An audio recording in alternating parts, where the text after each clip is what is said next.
Welcome back to the Daily Dialogue. I'm Alex, and I'm joined by Sophia. Today, we're talking about a feeling that many of us experience but often feel guilty about. It's that moment at a party or even a family dinner when you suddenly feel like someone pulled the plug on your energy. We're talking about the social battery. Hi Alex. Oh man, you are describing my Saturday night. Laughs. I was at a friend's birthday, having a great time, laughing, talking, and then, at exactly 10 p.m., it was like a wall hit me. I didn't want to talk anymore. I didn't want to listen. I just wanted to go home, put on my pajamas, and stare at a wall in total silence. The 10 p.m. wall, it's a classic. What you experienced is a very real biological and psychological limit. We often think of socializing as a fun, effortless activity, but for the brain, it's actually heavy lifting. You're processing facial expressions, tone of voice, jokes, social cues. It's like having 50 browser tabs open at once. And some people seem to have a battery that lasts for 48 hours, while mine feels like an old iPhone that dies after 3. Laughs. This brings us to the famous introvert versus extrovert debate. I used to think being an introvert meant you were shy or hated people, but that's not it at all, is it? Not at all. The true definition is about energy source. An extrovert gets charged up by being around others. They are like solar panels, they need the sun of a crowd to feel alive. But an introvert is like a battery, they can be very social and enjoy people, but that activity uses their energy. They need solitude to recharge. That explains so much. I love my friends, but after a big social event, I have what I call a social hangover. I feel physically tired, my brain is slow, and I'm a bit grumpy. I used to feel so guilty about it. I thought I was being a bad friend because I didn't want to go out 2 nights in a row. The guilt of the gap, we see it everywhere. We live in a culture that glorifies the always-on personality. We are told that more friends and more parties equals a better life. So, when your body says, stop, your brain says, but what about FOMO? What if they think I'm boring? Exactly. We force ourselves to stay, and then we become the ghost at the party. We are there physically, but we aren't present. We stop contributing to the conversation. And ironically, by trying to be a good friend and staying longer, we end up being a worse friend because we are clearly exhausted. It's better to give 2 hours of high-quality presence than 5 hours of low-quality endurance. But we struggle with the explanation. How do you tell someone you love, I really enjoy your company, but I need you to leave my house now so I can be alone? It sounds so rude. But it shouldn't be. If someone said, my phone is at 1%, I need to plug it in, you wouldn't be offended. You'd say, sure, find a charger. We need to treat our mental energy with the same respect we give our gadgets. I think we also need to talk about energy vampires, those specific people who drain your battery in 5 minutes, even if they are nice. Why do some people feel like a warm bath and others feel like a vacuum cleaner for your soul? Vacuum cleaner for the soul, I know exactly who you mean. It's often about the depth of connection. Small talk is very draining. Having to talk about the weather or how is work for 3 hours is exhausting. But a deep talk with a best friend? Sometimes that actually charges my battery. Because authenticity uses less energy than performance. When you have to act happy or act interested, you're using double the power. When you can just be, the battery lasts longer. So, how do we protect our battery without losing our friends? How do we say no to the party without saying no to the person?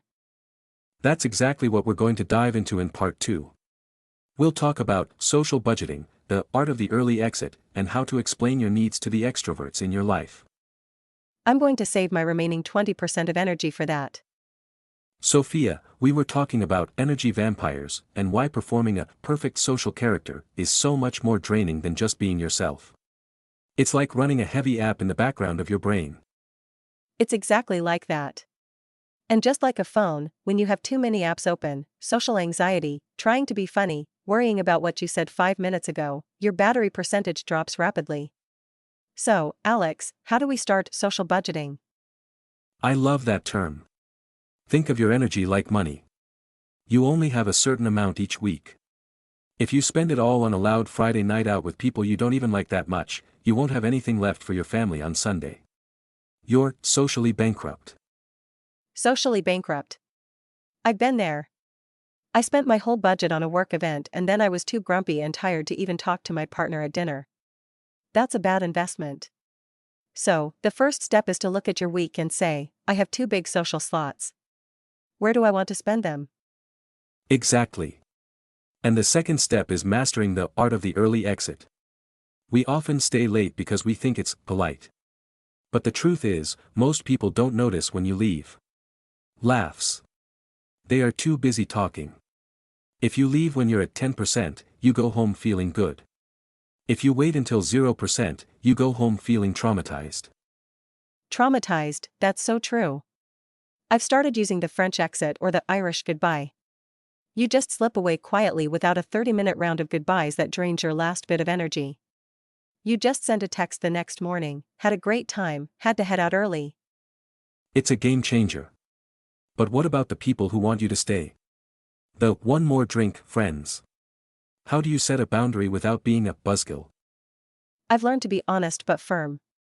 I'm having a wonderful time, but my social battery is blinking red. I need to go recharge so I can be a fun human being again next time. When you frame it as a technical limit of your brain, people are usually very understanding. And for the extroverts listening, because we love you, please understand that when an introvert wants to leave or stay home, it's not a rejection of you. It's a maintenance of themselves. Don't take it personally. If they stay when they're drained, they won't be the person you love anyway, they'll just be a tired shell of that person. That's a great way to put it. It's not you, it's my biology. Laughs. But Alex, what about digital exhaustion? I feel like my battery is being drained even when I'm alone because of WhatsApp groups and Instagram. Oh, 100%. Digital socializing is still socializing. Your brain is still processing information from other people. A WhatsApp group with 10 people is like a never-ending dinner party in your pocket. To truly recharge, you need a digital blackout. No inputs.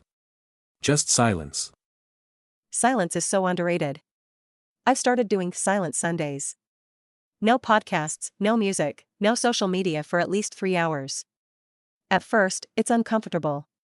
But then, my internal battery starts to hum. I start to hear my own thoughts again. That is the recharge state. And once you're recharged, you actually want to see people again. Loneliness and social exhaustion are 2 sides of the same coin. If you don't rest, you'll start to hate people.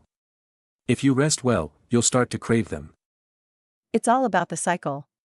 Expending energy, and then recovering it. We've become a society that only values the expending part. But the recovery is where the growth happens. It's like sport, you don't get stronger during the workout, you get stronger during the rest. Beautifully said. So, our advice to the listeners, stop apologizing for your small battery. Some of the most brilliant, creative people in history had very small social batteries. They protected their quiet time like it was gold. Protect your gold. Laughs. If you need to stay in tonight, stay in. Order pizza, read a book, and don't look at your phone. Your friends will still be there tomorrow, and you'll actually have the energy to enjoy them. Presence over endurance. I'm going to go home and plug myself in for the rest of the night. Laughs. My battery is at about 4% right now. Me too, Alex. Thanks for this low battery talk. It was very energizing. My pleasure. And thank you to everyone listening. We hope this helps you manage your own social budget this week. See you in the next episode of the Daily Dialogue. Stay quiet, stay recharged. Bye everyone. Bye.